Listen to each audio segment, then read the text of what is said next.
para acolher as minorias, né, a gente precisa falar de diversidade. Quem aqui já conhece o termo diversidade, já virou, aqui eu tenho uma referência de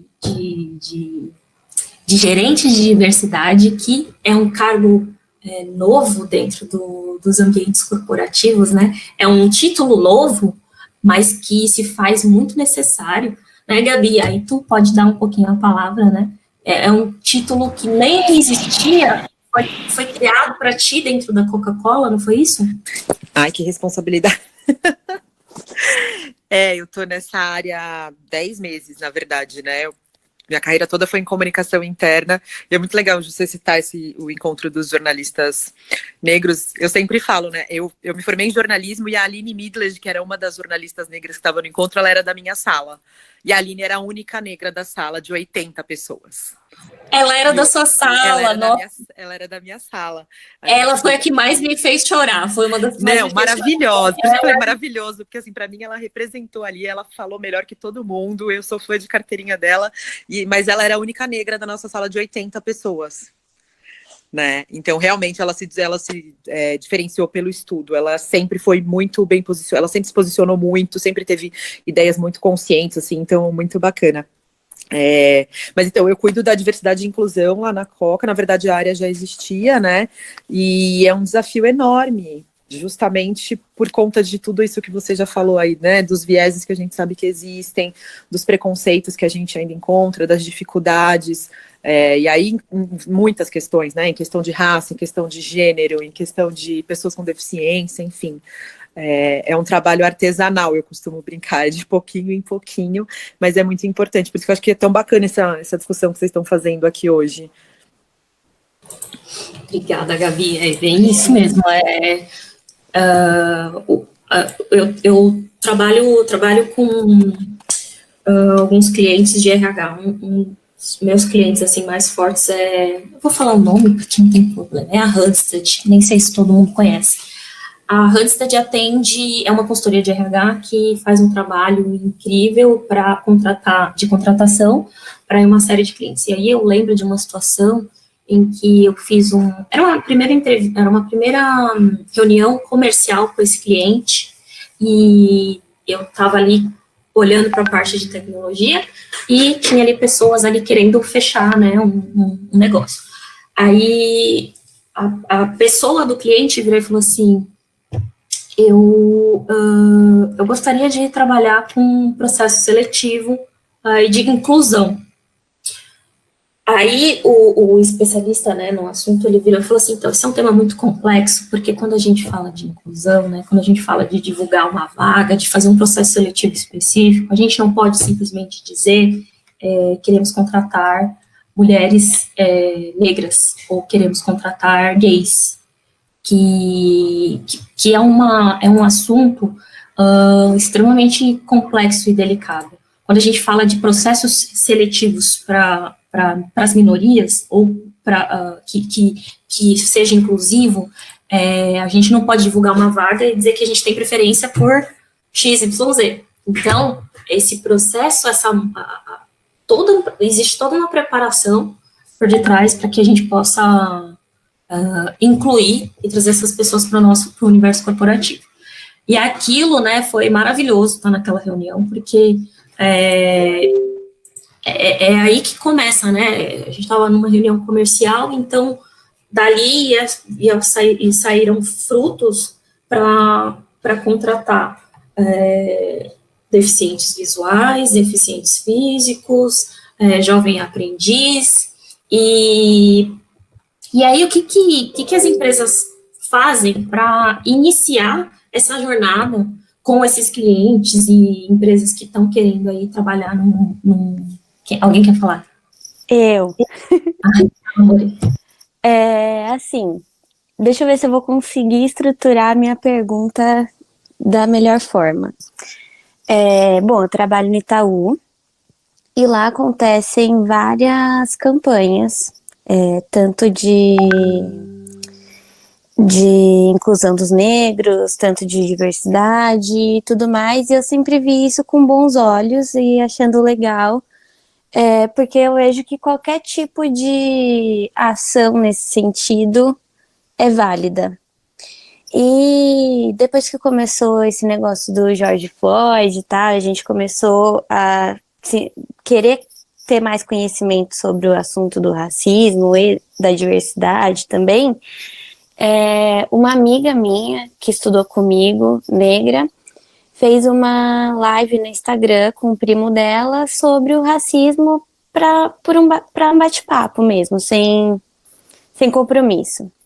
Inclusive, ela também era a única negra da escola, ela conversava isso comigo e eu não tinha visão disso, eu falava, ai, mas quem se importa, sabe? Como se isso não fosse um problema, porque infelizmente naquela época não conseguia ver isso, né? Mas tudo bem, a gente vai evoluindo.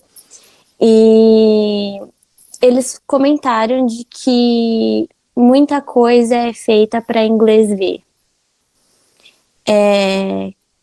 Tem uma percepção disso, essa criação nova dos cargos? Você acha que, tipo, só contratar uma pessoa ou trans, ou negra, ou homossexual resolve? Ou existe também um trabalho que precisa ser feito depois de aceitação dessa pessoa e não ficarem questionando o trabalho bem feito dela e tudo mais? Maravilhosa a sua pergunta, difícil, mas é maravilhosa a sua pergunta, e eu vou tentar responder ela. E aí, as minhas amigas aqui de RH também, por favor, podem complementar. Uma das ações, assim, que existem, né, é o que a gente chama de palestras de sensibilização, né? Antes de contratar, eu tenho que saber como receber essas pessoas. Eu tenho que fazer com que o ambiente seja homogêneo, e não isso que acontece PT versus Bolsonaro, sabe? Não pode ser um ambiente dicotômico, tem que ser um ambiente homogêneo. Óbvio que isso é muito difícil, né? A gente tem várias cabeças pensantes nos times e tal. Mas que são feitas palestras de sensibilizações, onde a gente primeiro vai tocar essas pessoas, vai sensibilizar essas pessoas a ter um olhar diferenciado, né? Vai trazer elas para perto. E aí, depois dessas palestras de sensibilização e aculturamento, tá? A gente está falando de trabalhar a cultura das empresas, aí a gente está num ambiente um pouco mais acolhedor. Só que não adianta nada o RH ir lá fazer um trabalho de contratação desse público e o gestor da área já fala, não quero. Esse fulano não quero, porque não quero, entendeu? Então, todo esse trabalho anterior e posterior é contínuo. Isso é o que a gente fala de a gestão da mudança, né? Que a gente fala que tem a curva na curva da gestão da mudança. Vou mostrar aqui para vocês que todo mundo aqui já deve conhecer, mas vou falar que eu gosto de falar nisso, né? Eu gosto de explicar algumas coisas com um pouco mais tecniquez. Deixa eu ver se eu acho rápido aqui. Aqui eu tenho. Vou explicar aqui bem rapidão, tá? Puta merda, deu um negócio aqui nada a ver. Aqui. Então assim, as fases de mudança. Aqui tem um exemplo um pouco mais. Quando você diz assim, precisamos acolher pessoas, né, as minorias. Aí acontece nesse primeiro estágio, fuga, preocupação. E aí, ao passo do tempo que você vai inserindo isso, vai saindo dessa curva de preocupação, incerteza, e vai gerando segurança, conforto, até chegar no estado desejado, que é um estado de, esse estágio aí que seria de apaziguamento, de equidade, de conscientização. Então, a empresa que resolve adquirir, né, resolve trabalhar a diversidade, ela vai passar por esse processo. O ser humano, isso aqui é o ser humano, não tem como fugir disso. Ô Ju, eu posso pegar um gancho nisso que você está falando? Por favor. A empresa que eu trabalho, né, a Netshoes, ela já tem muito essa pegada da diversidade, a gente contrata com muita frequência, inclusive a gente tem 2 profissionais recém-contratados trans, então já é muito, muito normal, né? Então essa sensibilização, ela já é inerente. Mas eu tenho uma amiga que trabalha na Cummins. A Cummins é uma empresa de geradores, não sei se vocês conhecem. E eles contrataram, é uma empresa mais tradicional, né? E eles contrataram também uma profissional trans para a área de engenharia, que é uma área masculina, assim, 100%. E é uma trans que era homem e fez a transição para se tornar uma mulher, né? E eles fizeram um puta trabalho de sensibilização antes da contratação, antes da chegada da profissional, com a área, com a gestão, com todo mundo, para que eles conseguissem receber adequadamente essa pessoa. Deu super certo, e assim, foi um sucesso a contratação. A pessoa continua lá até hoje, já foi promovida, então está fazendo um puta trabalho. Então é muito importante, é bem isso que você falou, não é só as empresas contratarem, né? Precisa ter por trás disso um trabalho de sensibilização, uma aceitação também por parte da equipe, e entender que as pessoas têm sim dificuldade, e é natural, é da nossa sociedade, né? Você não pode esperar que todo mundo aceite aquilo com a maior naturalidade, porque não vai acontecer. Então você precisa fazer esse acompanhamento, não é simplesmente contratar. Perfeito, E às né? vezes, só pegando mais um gancho aqui, se não for problema, né, comentar mais um caso. Minha irmã trabalha na BASF, eu não sei se vocês conhecem, multinacional, fabricante da souvenir, das fitas cassete, e eles têm uma trans lá, e aí parece que todo mundo comenta que ela não é boa, que ela não faz nada, só que ninguém demite pelo fato de ser trans.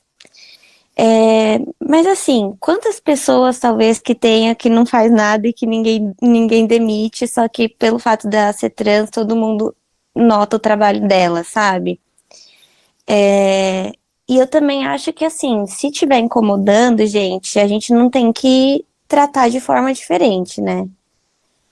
E aí eu não sei se eu... Respeito, né? Não, e também, por exemplo, dar um feedback negativo. Eu acho que tudo é construtivo, independente de como a pessoa é, né?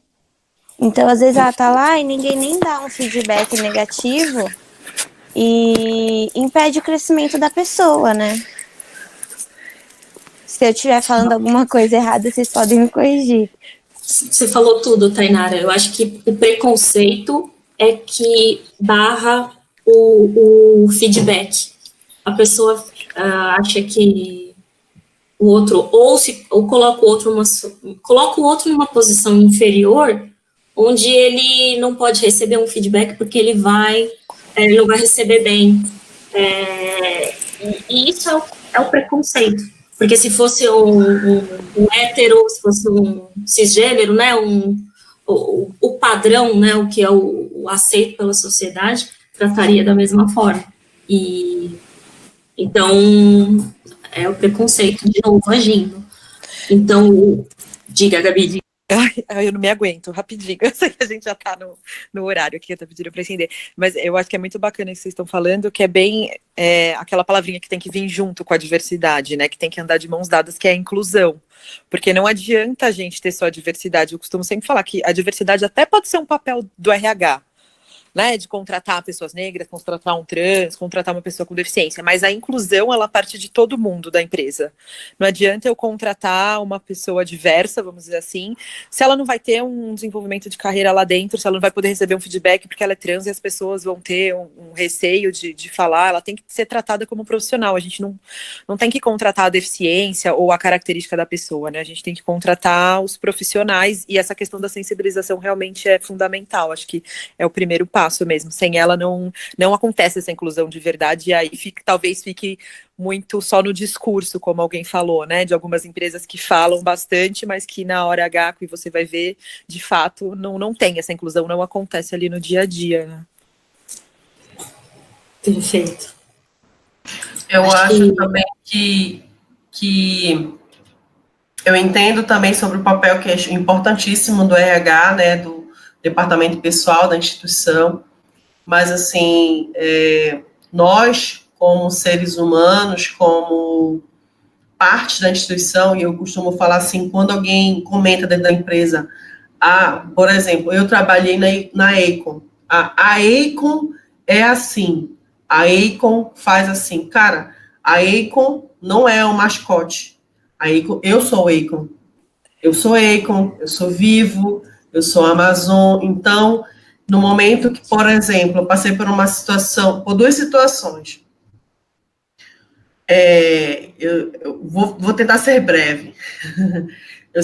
Eu sou gorda, eu tenho um quadril largo, e na empresa que eu trabalhei, tinha uma cadeira caríssima, que é só quem usa é Jô Soares, Bial, uma cadeira super top, mais de R$ 3.000. E quando eu comecei a usá-la, não era adequado para mim. As meninas que trabalhavam comigo se sensibilizaram. Como eu estou muito acostumada a sempre estar usando uma cadeira que machuca, então eu sempre, tipo assim, não vou falar nada. Então uma colega foi no RH, reclamou, enfim, mandaram uma cadeira. A cadeira que me mandaram foi uma cadeira gigante, uma cadeira que não era adequada nem para pessoa gorda, na verdade, porque ela não era ergonômica, ela não entrava na mesa, inclusive me machucava, enfim. Houve uma tentativa de tratativa da empresa para poder me apoiar, mas eles falharam. Falharam porque não estão acostumados a apoiar, né, alguém diferente, não estão acostumados a fazer algo diferente, né, não estão habituados, mas houve um movimento de apoio, né? E houve um movimento também de colegas, amigas minhas, que se movimentaram e se incomodaram pela minha situação de apoio. Então, acho que assim como me apoiaram, a gente tem que apoiar também e fazer o nosso movimento de apoio às pessoas que são pretos, pretas, gordo, gay, trans, para que elas possam ser não só instituição, mas você acolher essa pessoa dentro da sua profissão. Eu acho que esse é o nosso papel como cidadão. Isso aí, Dani. Eu acho que todo mundo que tem... Bate palmas mesmo porque merece, porque todo mundo que tem... Eu não sei aqui quem sofre desse problema, Dani, eu compactuo da tua dor. Eu não sou negra, óbvio, né? Essa cutis assim, branca, logo se vê, mas eu tenho um quadril enorme, bem mesmo de alguma raiz negra que deve ter miscigenado aí na família. Minha avó me chamava de neguinha, e com certeza tem aí. E meu quadril é enorme, muito grande, eu tenho uma bunda enorme, posso vestir em cima P, mas embaixo vai ser sempre XXXG. Imagina quando em cima tá gordo também, né? Então eu compactuo da tua dor, Dani, eu sofro também. Deixa eu fazer um comentário aqui, vocês falando, e assim, eu tenho uma colega, ela é de implantação, né? E ela é negra mesmo, né? E ela, antes da pandemia, ela tirou férias e foi para Cancún. Aí ela foi para Cancún com o esposo e tal. E assim, aí ela chegou, ela já é negra, né? Já é morenona. Então ela chegou mais negra, né? Ela chegou mais escurinha. E assim, eu achei lindo. E eu cheguei assim para ela, falei, nossa, você tá com uma cor tão linda. Ela, ai, sério? Eu falei, nossa, meu, realçou muito a sua cor e tal. E aí, a gente tinha encerrado o assunto. Aí, com essa pandemia, a gente tá se falando num call. E aí a gente tocou nesse assunto, nem lembro o motivo desse assunto. E aí ela falou assim, Joyce, você sabia que tem gente que, quando eu voltei de Cancún, falou que eu fiquei feia, porque eu fiquei mais pretinha? E assim, eu comecei a dar risada, né? Eu falei assim, mas como assim? Mas você já é negra, né? Não entendi. Aí ela falou assim, disse que ficou feio porque eu já era negra. Eu já tinha uma cor escura, então eu fui para Cancún, fiquei mais escurinha, e tem gente que não gostou da minha cor. E isso, aí eu até perguntei para ela, mas foi gente, quais pessoas? Não, Joyce, gestores.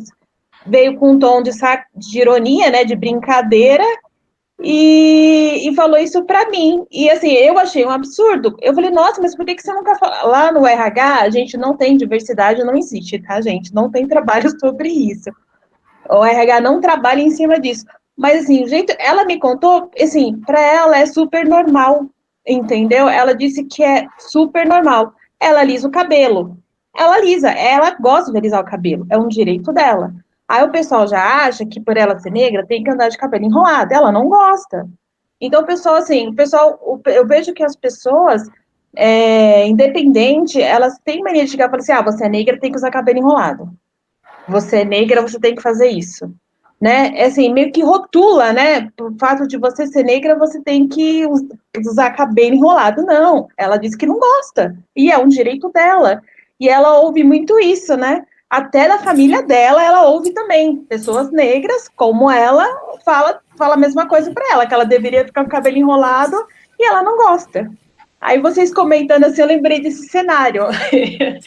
De ela comentando sobre isso. Gente, eu acho que acima de tudo nós somos seres humanos e cada um tem o direito de viver, se vestir, se amar, se gostar do jeito que quiser, né? Exato. Não vamos meter na vida assim das outras pessoas, né? Quer ficar cabelo enrolado, fica, quer cabelo liso, fica, quer botar turbante, usa. Eu acho que isso pra mim nunca fez diferença. Aliás, nada disso pra mim fez diferença. Eu olho pra pessoa e vejo ser humano. Eu não vejo se é branco, se é preto, se é mulher, se é homem, eu vejo um ser humano. E sempre fui assim, tanto nas relações afetivas quanto na relação pessoal, profissional, para mim é um ser humano. Mas eu sei que as pessoas não são, e eu entendo isso.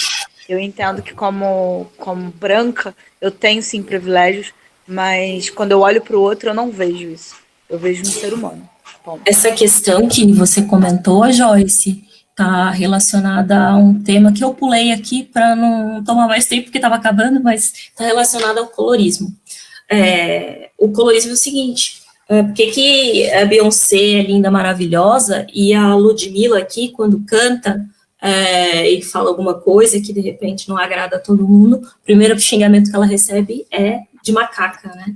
E então, assim, existe uma questão histórica que é o seguinte: quanto mais preto, mais era a carga trabalhística. Então, lá atrás, né, no período da escravidão, o preto mais preto, ele ficava com um trabalho mais pesado. Quanto mais o preto da pele mais clara, ele ia para trabalhar na cozinha, tinha trabalhos mais leves. Então, eu acabei pulando um pouco esse tema para não fugir muito do tema de diversidade, mas é devido a isso, né? Então, existe ainda esse preconceito, é algo que a gente não fala muito, mas é a questão do colorismo. E aí, retomando para a questão, né, da diversidade, a gente fala da inclusão das minorias, que inclui tudo que a gente falou aqui, né, negros, gordos, LGBTQIA+, deficientes, e aí, gente, para não passar batido um pouco esse tema de deficiência, né, eu coloquei aqui, eu trouxe aqui alguns aspectos digitais, né, porque no fundo o nosso foco é falar de TI, né, mas eu quis trazer o impacto no mundo digital. Vou ter que falar um pouquinho rapidinho aí, depois a gente pode até aprofundar, e os impactos digitais, eles perpassam a gente de uma maneira que acaba passando, um pouco, como eu vou dizer, sutil, né? Quando você vai preencher um cadastro em algum site, ou quando você vai fazer alguma compra, tal, dependendo do produto que você tá passando, né, ele pode pedir um cadastro. E aí, o que a gente pode fazer de políticas práticas de inclusão, né, digital, é ali, né, pensar no sexo, no gênero, né, incluir ali um campinho de gênero, gente, que ali eu vou poder dizer quais são os outros, né, porque tem gente que prefere dizer qual que é o seu gênero hoje em dia, né. Então, sexo feminino e masculino, do lado abre um campo de gênero. Se achar que o outros ali, a gente pode abrir um terceiro campo, né, para a pessoa digitar o gênero dela, né, porque hoje em dia a gente fala de inúmeros gêneros, né, bigênero, é uma quantidade, a gente fala de diversas especificações que talvez a gente não tenha que detalhar, mas a gente pode abrir um campinho ali para a pessoa digitar. Quando a gente falar de perguntar de raça ou cor, eu não sei se aqui dá para ver bem, mas a gente pode perguntar, por exemplo, em vez de raça e cor, a gente pode usar qual é a etnia, porque aí a gente está falando também de indígenas, a gente também está falando de outras questões. Então, a gente, aqui nesse exemplo, né, que eu peguei dessa empresa que é nosso cliente, né, mas aqui a gente usa o aspecto, a gente escolheu a palavra raça. Mas teve cliente que pediu para trocar raça por cor. Aí eu falei, não, mas e se eu colocar no lugar da palavra raça, colocar cor, a gente vai perder o sentido para o indígena, né? Então, a gente tem que pensar e aí sempre pensar fora da caixa, né? Pensar nas minorias, olhar quais são as minorias que perpassam o nosso ambiente.